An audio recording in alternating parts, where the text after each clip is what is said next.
ខ្ញុំសូមលើកខាត់ជំរាមសួរបងប្អូនមីងពូអ៊ំយាយតាអើយ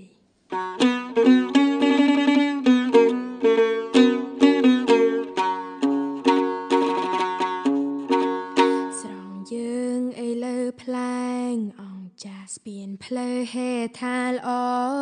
ប្រណិតបច្ចេកវិទ្យាដើរលឿនណាស់អង្គភីវ័នច្បាំងច្រើនពេកពិតណាស់អើយ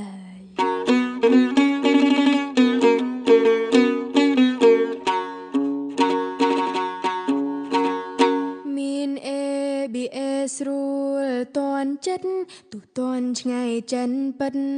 ជឿជាង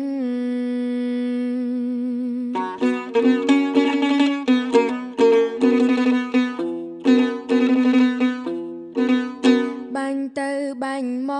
កឆាប់រហាំងសេវាល្អណាំងអិនអួលអាំង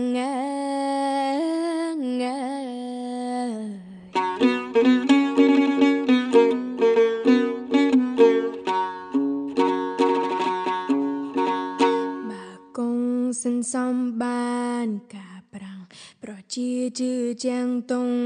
ចិនក្រៃសរុបថ្ងៃនេះសូមអបអរចូលរួមសាទរខួបចបៃ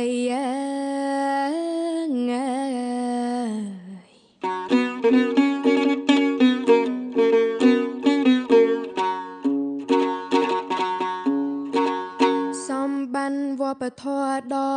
ថ្លាថ្លៃប្រជាប្រុងស្រីរួមថែរក្សាហើយប្រជាប្រុងស្រីរួមថែរក្សា